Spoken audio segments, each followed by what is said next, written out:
Hello and welcome to Teacher Pans Live.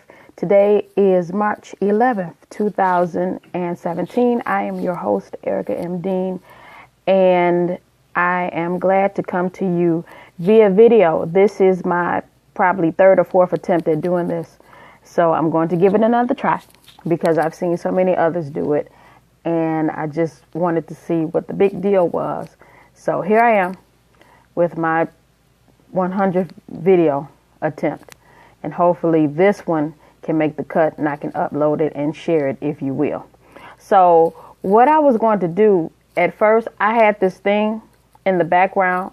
I had this right here. I had this in the background, but it didn't look right. So I'm going to have to try to figure out something else to put in the background if I'm going to do this, because this is just a blank wall. My cat is over there, and I'm praying that he doesn't bother me while I do this. So here's the book.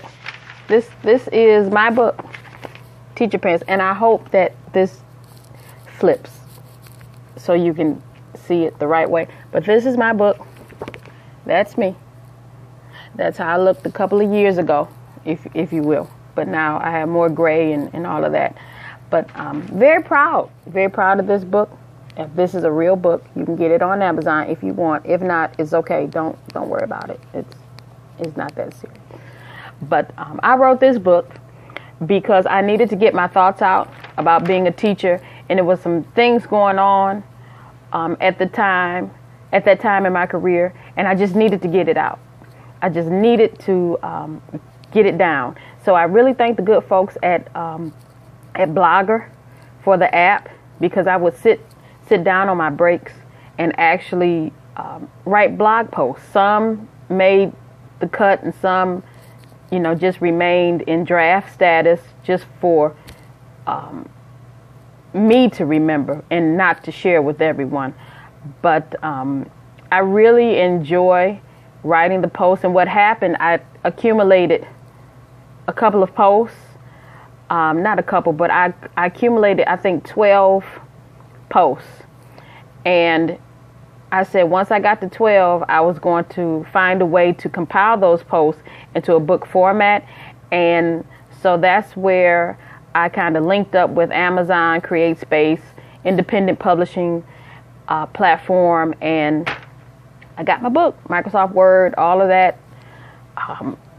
Did some edits, what have you, uploaded the files to the CreateSpace, and I have a book. I have this is a real book, and it's also on Kindle.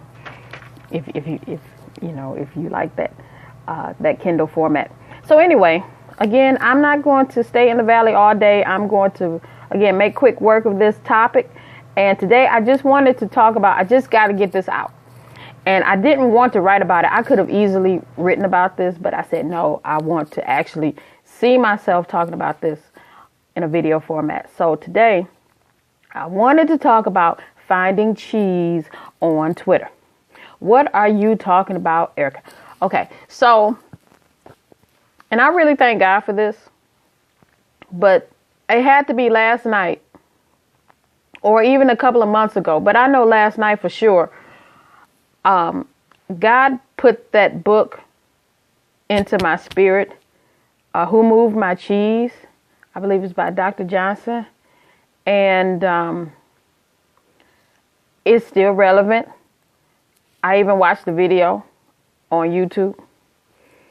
And when it comes to finding new cheese, as was discussed in the book, I guess what I took from that is you can't get too comfortable where you are.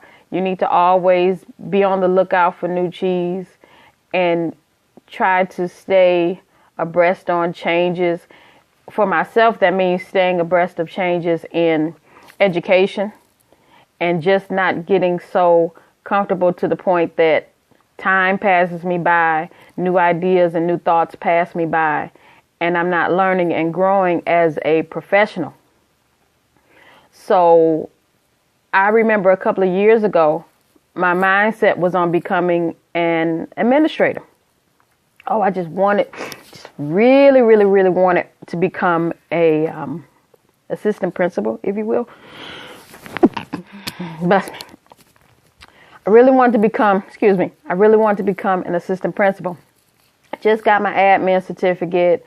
I had experience as a classroom teacher and an instructional coach, and I just knew that was my next step. But when I applied, and then I got a call, this past year, actually, I got a call. It really wasn't time. It really wasn't time for me to make that move. And so within this past few months, if you will, I've gotten reconnected to Twitter after a hiatus, if you will. And I noticed that I really wasn't tapping into the admin side of things. I was really tapping into more teacher stuff, more trying to get more ideas on how to be a teacher leader. I love coaching. I love instructional coaching. Again, I've done it before, and that's where I believe I would fit best.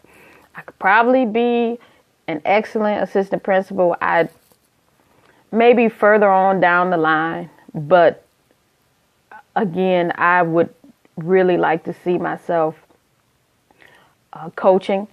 And so where Twitter fits in is that I've been able to get extra ideas.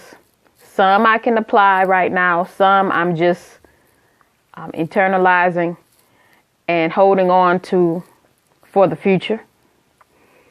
And I believe Twitter is just an excellent resource. It's just too many people to name that have been a blessing to me.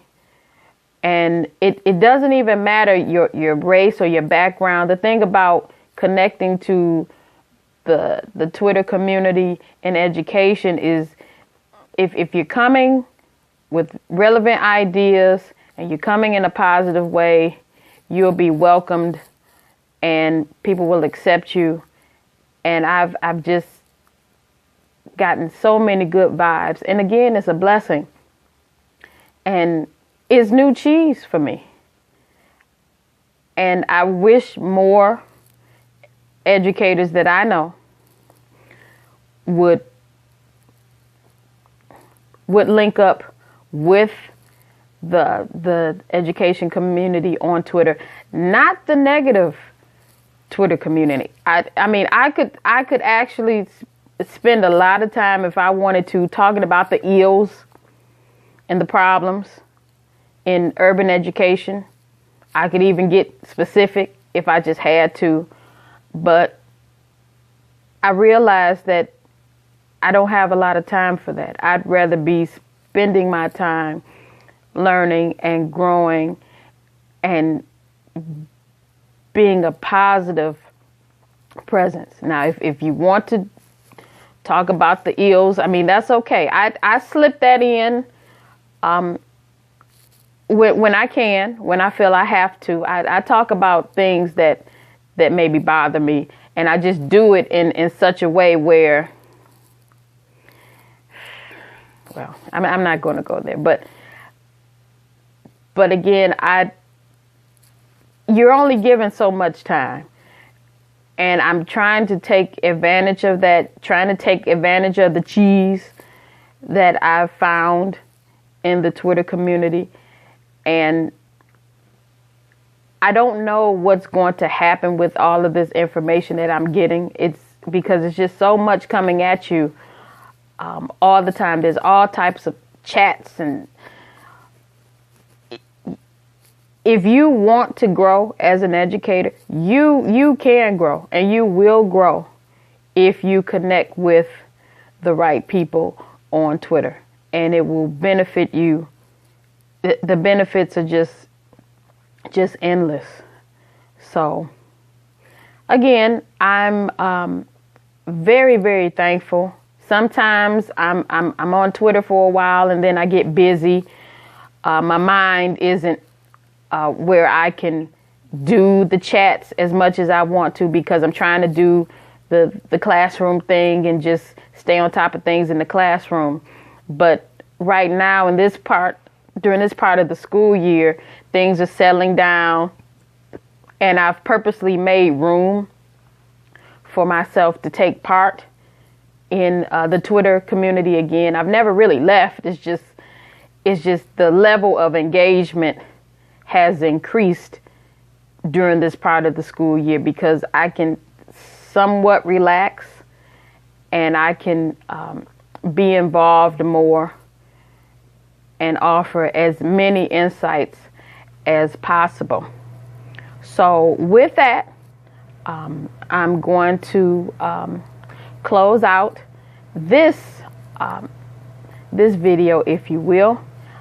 Feel free to follow me at teacherpants_01. That's capital T, capital P, all one word. Then there's the underscore and the 01, which simply stands for I've been doing this this teacher thing since 2001. And if anybody ever asks where I got that handle from, Teacher Pants, when I started teaching, I needed some clothes, some teacher clothes, if you will. I had to grow up. And my mom and I, we had to go on the search for some teacher pants. And I could tell you where I get I don't want to get in trouble, but I know where I get my teacher pants from. And actually, the older I've gotten, my teacher pants are no longer the traditional teacher pants. I wear something a little more loose these days. Yeah, but maybe that's another video for another time. So with that, have a blessed Saturday. I've enjoyed sharing this with you. I'm glad that my cat is asleep and I could do this in one take and I didn't have to stop. Thank you. And again, be blessed and keep learning, keep growing, because that's the only way you're going to survive. Take care. Bye-bye.